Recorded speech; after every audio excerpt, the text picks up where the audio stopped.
मानस में 5 अतुलित बलशाली लोग हैं जिनमें अतुलित बल है। पहले हैं श्री राम और लक्ष्मण। जब ऋषिमुख पर्वत की ओर बढ़ते हुए सुग्रीव ने देखा तो वहां लिखा है, आवत देख अतुल बल शिवा। आवत देख अतुल बल शिवा।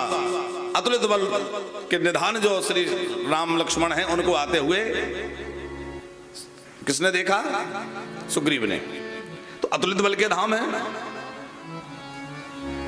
दूसरा और अतुलित बल का धाम कौन है? अतुलित बल धामम हैम शैलावदेहम धनुज वन कृशानुम ज्ञानिनाम अग्रगण्यम। श्री हनुमान जी महाराज अतुलित बल के निधान है। और कौन अतुलित बलशाली है? मेघनाथ अतुलित बल जोधा। मेघनाथ अतुलित बलशाली है। और 5वें अतुलित बलशाली हैं श्री भरतलाल जी महाराज। अतुलित बल राम लघु भाई। श्री भरतलाल जी भी अतुलित बलशाली हैं। कितने बलशाली हैं? राम और लक्ष्मण अतुलित बल के धाम हैं। और उन दोनों अतुलित बलशालियों को श्री हनुमान जी महाराज ने अपने कंधों पर बिठा लिया। लिए 2 जन पीठ चढ़ाई। तो हनुमान जी उनसे बड़े हो गए बल में। हनुमान जी ने राम जी लक्ष्मण जी दोनों को कंधे पर बिठा लिया और लेकर के पहाड़ पर चढ़ गए। तो हनुमान जी का अतुलित बल। और विशेष उसमें भी जब युद्ध के मैदान में हनुमान जी जाते हैं तो युद्ध के मैदान में कोई भी रावण के यहां से आता है पंकज जी, तो रावण कह देता है कि सबसे युद्ध करना, सबके सामने जाना, लेकिन वो जो लंका जलाकर गया है, नगर जलाकर गया है, उस बंदर से सावधान रहना, उसकी पूंछ की पकड़ से बच के रहना। तो जो भी आता है वो इनसे बड़ा घबराता है। किससे? हनुमान जी से। मेघनाथ जब हनुमान जी के सामने पड़ा तो व्याकुल हो गया। और मेघनाथ जो है बार बार हनुमान जी की आवाज देने के बाद भी मेघनाथ हनुमान जी के सामने नहीं आता।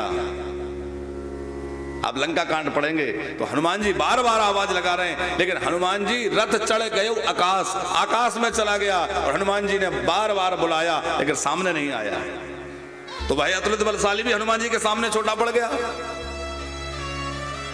तो हनुमान जी अतुलित बल निधान।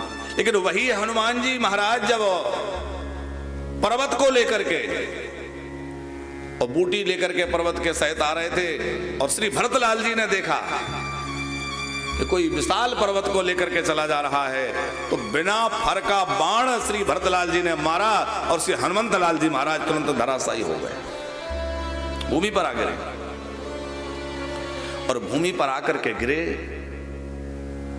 तो सारी बात जब भरतलाल जी को पता चली तो भरतलाल जी ने क्या कहा? भरतलाल जी ने वहां कहा है कि हे हनुमंत, हे कपिराज, यदि तुम्हें शीघ्रता से पहुंचना है और किसी तरह विलंब हो रहा है तो आप चिंता मत करिए, मैं अपना बाण निकालता हूं और मैं अपने बाण को छोड़ता हूं तो तुम पर्वत के सहित मेरे बाण पर बैठ जाओ और अभी तुम्हें निमिष मात्र में जो है मैं राम जी के पास भेज देता हूं। अब आप बतलाइए भरत जी में कितना बल होगा? भाई एक पर्वत तो वो जो हनुमान जी लिए हैं और हनुमान जी स्वयं पर्वताकार हैं, तो हनुमान जी का इतना भार और उतना ही भार उस पर्वत का। और भरतलाल जी कह रहे हैं कि इतना भार सब कुछ मैं बाण पर रख करके निमिष मात्र में रामादल में पहुंचा सकता हूं। तो आप विचार करिए कि कितना बल जो है श्री भरतलाल जी में होगा।